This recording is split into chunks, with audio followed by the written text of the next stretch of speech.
5 மொழிகளில் எடுத்து அதை பேன் இண்டியா மூவியா கொண்டாடுறதை தாண்டி இப்போ பேன் வேர்ல்டு மூவி எடுக்க போறாங்களாம். அப்படிப்பட்ட பேன் வேர்ல்டு மூவில நடிக்க போற நம்ம தமிழ் நடிகர் யாரு? கால ஜோடியோட வாரிசுங்க இப்போ ஜோடி சேர போறாங்களாம். அப்படி ஜோடி சேர போற அந்த வாரிசு நடிகை பாலிவுட்ல மிகப்பெரிய ஹீரோயின்ன்றது மட்டும் இல்லாம மிகப்பெரிய கவர்ச்சி கடலாம். அந்த கவர்ச்சி கடல்ல அந்த கவர்ச்சி சமுத்திரத்துல நீச்சல் அடிக்கவும் மூழ்கி பரவசம் அடையவும் லட்சக்கணக்கான ஃபாலோயர்ஸ் இருக்காங்களாம். அப்படிப்பட்ட கவர்ச்சி கடல் கவர்ச்சி சமுத்திரத்தை பத்தி தெரிஞ்சுக்க வாங்க ஃப்ரெண்ட்ஸ் வீடியோக்குள்ள போலாம். சூர்யாவோட 42வது படமான கங்குவா படத்துக்கு அப்புறம் சூர்யா 2 படத்துல கமிட் ஆகி இருக்காரு. அதுல ஒண்ணு சூரரை போற்று புகழ், சுதா கொங்கரா இயக்குற புறநானூறு. இது சூர்யாவோட 43வது படம். இன்னொன்னு பாலிவுட் ராகேஷ் ஓம் பிரகாஷ் இயக்குற படம். இது சூர்யா 44 மகாபாரத கதையை அடிப்படையா வச்சு எடுக்க போற வரலாற்று பின்னணியை கொண்ட இந்த படத்துல சூர்யா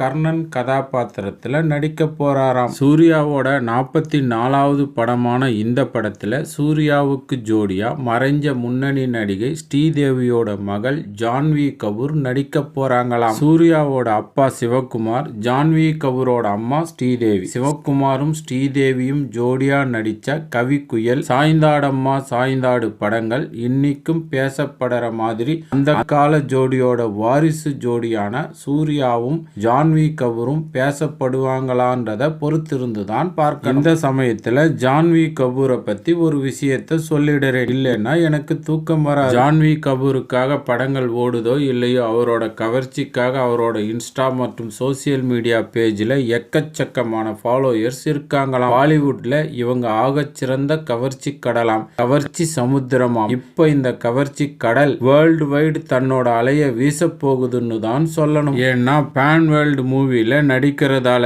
சிவகுமார், ஸ்ரீதேவி, சூர்யா, ஜான்வி கபூர் இதுல இந்த ஜோடியோட வாரிசு விஷயத்துல நான் கனெக்ட் ஆகி இம்ப்ரெஸ் ஆன மாதிரியே நீங்களும் இம்ப்ரெஸ் ஆகி இருந்தீங்கன்னா அதை கமெண்ட்ல சொல்லுங்க. நீங்க இந்த சேனலுக்கு புது முகமா இருந்தா சப்ஸ்கிரைப் பண்ணி சப்போர்ட் பண்ணுங்க. கோல்ட் இஸ் கோல்டா இருந்தா லைக் பண்ணி ஷேர் பண்ணுங்க. சப்போஸ் இந்த வீடியோ பிடிக்கலன்னா டிஸ்லைக் பண்ணி மறக்காம கமெண்ட்ல கழுவி ஊத்துங்க. அப்பதான் நானும் வீடியோவோட தரத்தை மேம்படுத்தி என்னை நான் திருத்திக்க முடியும். ஓகே ஃப்ரெண்ட்ஸ், அடுத்த வீடியோவில் சந்திக்கலாம். தேங்க்ஸ் ஃபார் வாட்சிங். நன்றி, வணக்கம்.